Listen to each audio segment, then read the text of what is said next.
Hi everyone, thanks for joining me this evening. So this is the first in our series of webinars where we are taking questions that we're asking in the Adding Value video series and doing a deep dive into them. I hope you're enjoying the Adding Value, and if there's ever a subject there that you think actually you'd like a deeper dive into, please do let us know and we can make sure we can do a webinar on that as well. So the topic we're discussing today is, should I sell my nursery? Questions to ask myself. If you've got any questions that come up during the webinar, if you can just pop them in the comments, and what I'll do is as soon as the webinars are over, I'll jump on and answer them then. And obviously if you're seeing this as a pre-record on social media further down the line, comment underneath or contact me directly. I'm always happy to have a chat. So should I sell my nursery? It's the most common question I get asked by a lot of sellers, and the question is, if I'm honest, I don't know, should you? It's your business. You know, I can't answer that question for you. But there's some key questions you can ask yourself and work through to see kind of if you are in the right place. I think a lot of times when people ask me that question, should I sell my nursery? What they're actually saying is, I want to sell, but I don't really know where to start. So hopefully this will kind of break it down for you a bit and give you an idea of what you're looking at and what sort of steps you need to take to be in that position and be able to answer that question with all the information available for you. So the first question I want you to ask yourself is the business ready? Now, that can mean a lot of different things. It's not just the financials, so that is important. But let's start with that bit. So in reality, there's certain things, information that you need to have available if you are to sell your business. And it doesn't really matter how you're running your business at the moment, your buyers are still going to expect certain levels of information. So even if you're working without a in-house computer system, or even if you're doing your own accounts on an Excel spreadsheet, or as a sole trader not submitting accounts at all, there's still a certain amount of information set out in a certain way that a buyer, and most importantly their lender, is going to expect to receive. So part of it is kind of sitting there and looking at the systems you've got in place at the moment, working with your broker and your accountant to say, well, actually, what is my buyer going to want to see from me financially? What information are they going to need? Are my accounts set out in such a way that it makes it very clear to see what is a true operational cost and what is actually maybe a personal cost, like use of home as office, that's going through the figures? Is there a better way we can present these to make it easier for a buyer and their lender to see actually what really matters within the valuation? What systems do I have in place to keep track of my day-to-day running costs? All the direct debits are set up, they're coming out the bank account without a problem. But if someone asked me actually what I'm spending month on month on things like light and heat, am I going to be able to answer that? The biggest problem we have with accounts is by the time you get them, they are a historical document. So actually, you know, it's going to show you what the setting was like maybe a year ago, but we all know, especially in this day and age, costs change, prices change. So people are going to need you to give that information prior to the next set of accounts. And there are simple ways you can just manage it. It's not about having a complicated, all-encompassing management information, management accounts with beautiful formulas that will calculate all this for you.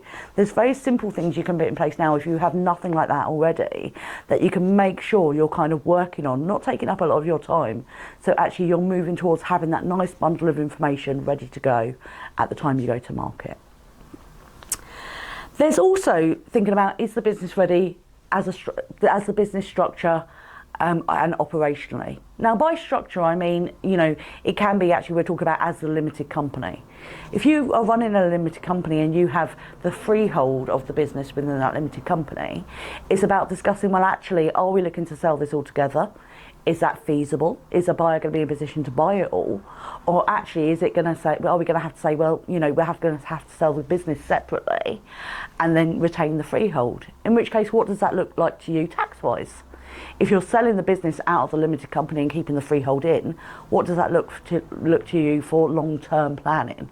So it's about kind of thinking about that now, you know, and kind of how that's going to be managed to make sure that when the time comes, again, it's the easiest sale it can be transactionally, but also that it's the best for you tax-wise. So it's worth really asking those questions early doors to make sure that your structure is in place and you know what it's going to look like when you hand it over to a buyer. There's also operational as well. So if you are very, very active in the day-to-day running of the business, if you are essentially the manager as well as the owner and cleaner and everything else that comes with owning a nursery, then is this ready for you to sell on? half of the time that's about understanding what kind of buyer is going to be purchasing the business. Because if it is going to be a buyer who's going to say, no problem, I've got all the experience already and I can just come in and replace you like for like. So, you know, it doesn't matter that you're doing this at the moment because I'm going to fill that role myself. Then it's very, very straightforward. But unfortunately, these things are very rarely straightforward.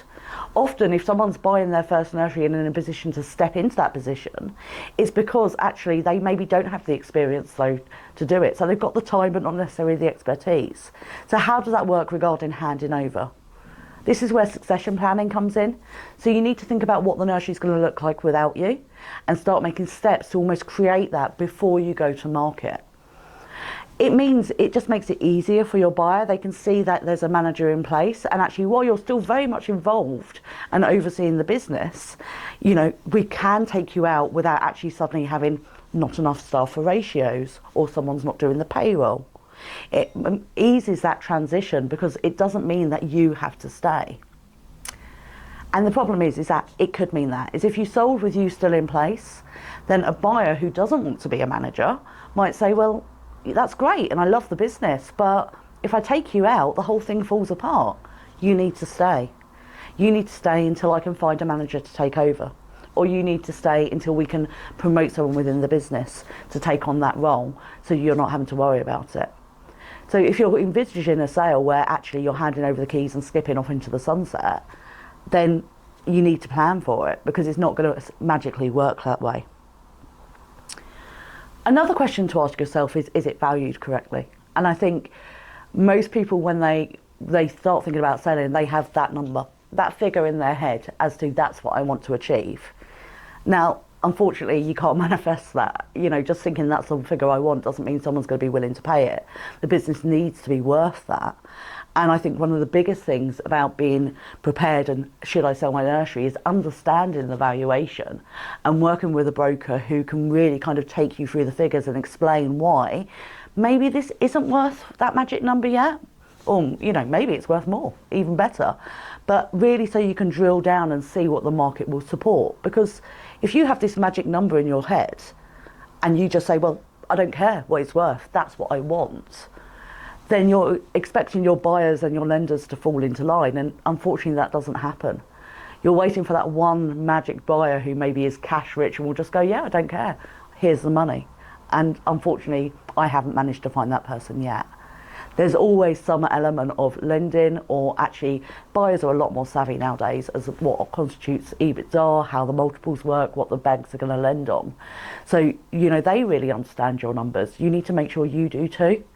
So is it valued correctly? You know, it's about really kind of getting yourself, finding a broker you can trust who can do that valuation for you and give clear explanation as to why the valuation is coming where it is, what assumptions have been made, what assumptions can't be made, why the market may not support particular financial assumption within a valuation. But also for you to understand that yourself so you're confident that you know what steps to take to secure that magic number. And it may be that that magic number is only a year away. It might be 2 years away. But understanding where you are now will help you move towards it. But if you were to just say, well, don't worry, I'm not going to do any of this, and next year I'm going to go to market with this magic number, then unfortunately you are setting yourself up for a long haul. Because actually what's likely to happen is you'll sit on the market for a long time because the buyers will start breaking down the numbers and saying, we can't reach that figure. So it's really about wondering, is it valued correctly?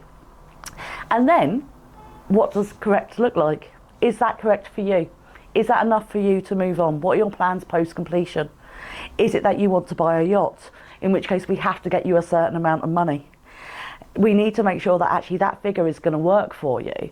Once you've factored in tax, because everyone has to pay tax, all the costs that come with sale, and then also the fact you're not going to have an ongoing income going forward, does that figure work for you? So there's an element of chatting to your accountant and making sure that the long-term plans can be supported by the goodwill and the gain you get from the sale.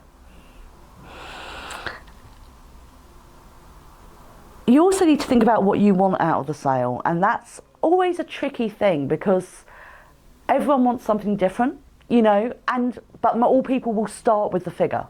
It always comes down to the figure. But actually, it's incredible how quickly that actually becomes less and less and less important. So when you're saying, should I sell my nursery, it's about asking yourself, well, what are my reasons for wanting to sell it at the moment?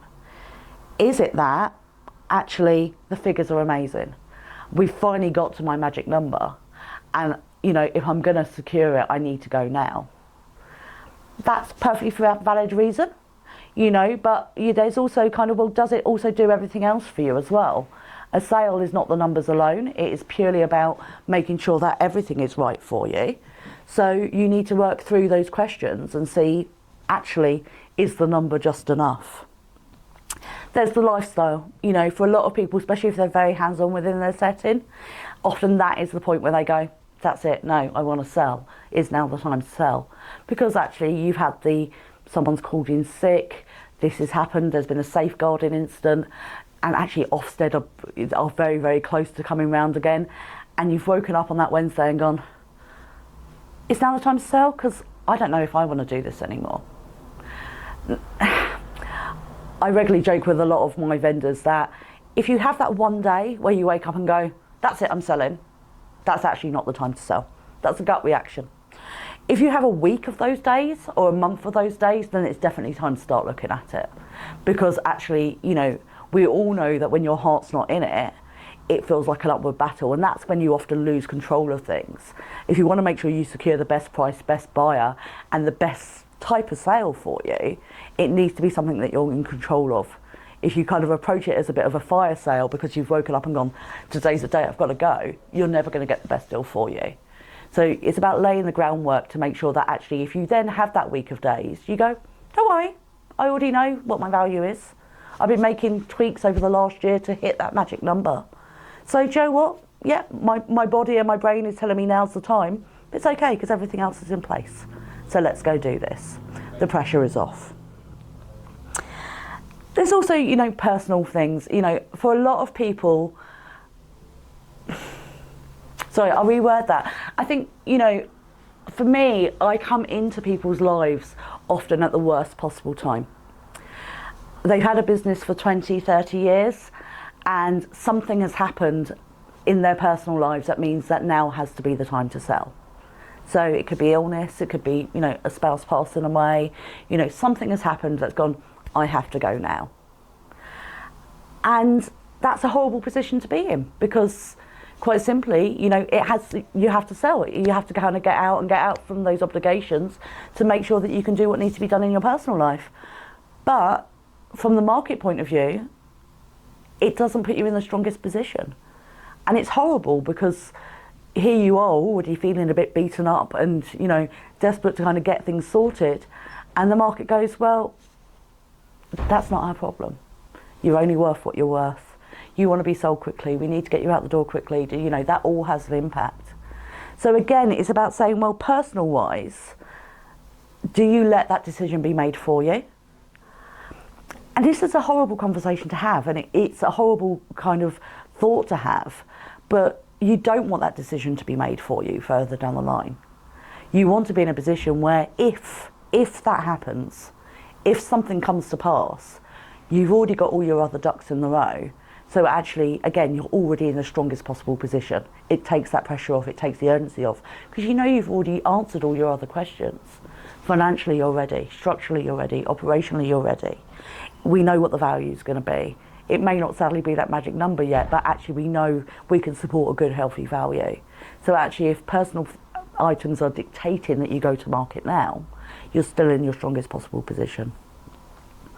There's also the personal thing of what you're going to do, lifestyle-wise, what you're going to do after you sell. And I think for a lot of people, that is actually a massive question mark. They focus so much on, should I sell, what price, how does it work, what do I need to do, that there's almost a, well, what am I doing the day after?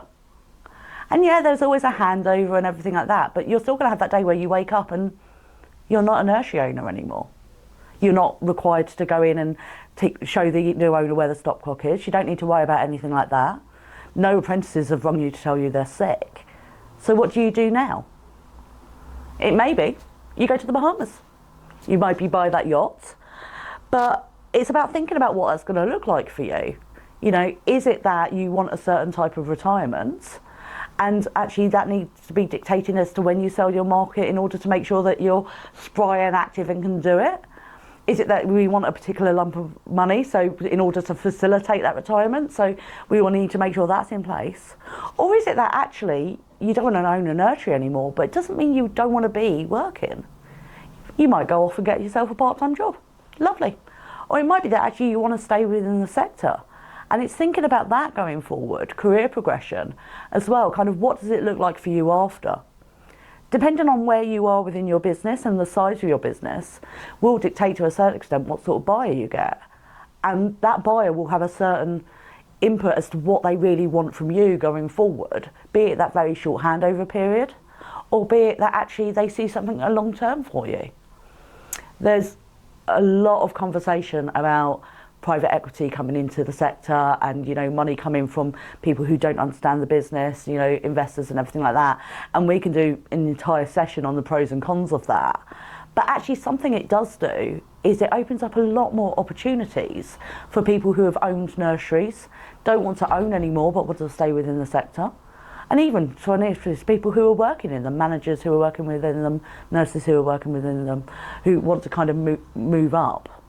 Because with these creation of new groups comes a lot more roles. So it might be that actually you're thinking, well, I don't want to own my nursery anymore, but what am I going to do? It might be that there's an operational role out there for you. Your buyer might be saying, look, you know, this is a new thing for us. We need someone to come in and really kind of teach us and help us and guide us through. Come be our area manager, come be our operational manager, you know, come and work with us so we know that actually we've got the business side, you've got the nursery side, between us we can really, really build a big group. So there's other options there. It's about thinking about what do I want to do when I'm no longer a nursery owner? Because it may be that actually this isn't a retirement sale, it's just you don't want to own your nursery anymore. But what do you do next? And again, think about that, and is it that the type of buyer who's going to buy your setting might be able to offer you that kind of role? Is that something you'd look to achieve out of a sale? Or is it, you know, not important? Again, you've got your yacht, that's all you needed, you're off. But have a think about those questions. All of these things come into play to basically say, is it the right time? And there's no definitive answer to that. There are good times and bad times to launch nurseries if we look at it as a calendar year. You know, if you can go to market, don't go in August. Everyone's busy, everyone's knackered. You know, we're all trying to get holidays in. Even all year round nurseries are a bit quieter, so people are just trying to catch up on sleep or paperwork. You know, there's other stuff going on. Your buyers aren't going to be engaged. But actually, other than that, all year round, it's pretty good always. There's always buyers out there actively looking for nurseries. But is it the right time for you? And that really comes back to the previous questions. Have we answered those questions? Is the business ready? Financially, operationally, and structurally. Is it valued correctly? Is it valued correctly for you? Is it valued correctly for the market? Do you understand that valuation and what may be involved in order to secure that valuation? And what do you want out of the sale? If you were to do this now, can you achieve what you want afterwards? Can you get the lifestyle? Can you get the figures? Can you get the career progression? All of those things need to be in place. All of your ducks need to be in a row. However, and this is a big however, we're adults. We know ducks are never in a row. Ducks wander off. It happens. But what you can do is lay the groundwork and work with a broker like me, or, you know, someone you trust, someone you want to work with who can give you the information you need. So if you're not there yet, if you actually say, should I sell my nursery? And you go through this exercise and say, no, I shouldn't. Now's not the time. The figure's not right. Or my career progression isn't right. There's one of those ducks that's wandered off. So what I need to do is work out what I'm going to do about that duck. It's about planning forward. It's about saying, right, okay, well, these are the bits we need to look at. Because actually, if we're asking ourselves that question again next year, at that point it might be a yes. It might be that everything is in place. You've got to that figure. You understand the valuation. Everything is in place operationally, structurally, to actually make it a fantastic sale where you get the figure you want, you get the buyer you want, and you get through it in one piece with as easy as possible. And then possibly future career and everything afterwards. Or the yacht, of course. So I hope you found that useful. It's always tricky. Should I sell my nursery? There's so much at play. Personal, business, you know, your family have opinions, your friends have opinions, you're worried about the staff, and there's so many things that come into play, and it becomes a very emotional question. But hopefully, you know, you can break it down and make sure that all of the boxes are ticked, and you're not just having an emotive response, you know, the feeling of I need to sell and I need to sell now. And if that does happen, because it does, you've already in the strongest possible position to do so, and you've already answered all those questions and know that actually you are in a position where you can have a successful sale to the right buyer for the right price and keep your sanity by the end of it as well. I really hope you found that useful. As I say, if you want to put some questions into the comments, I think we've had a few come in possibly, but if you want to put some questions into the comments, I will be logging off in a second, but I will stay on and answer them. So while you won't have me on screen, I'll be typing away. And obviously, if it is that you see this pre-recorded, feel free to put questions in the comments or reach out directly if there's anything you want to talk to me about. And as I say, if there's other things you want us to discuss in webinars, please do get in contact. We're always looking to kind of say, what sort of things do you want answered? What questions do you want to discuss? That'll be most useful for you. But thank you for joining me this evening, and hopefully see you again soon.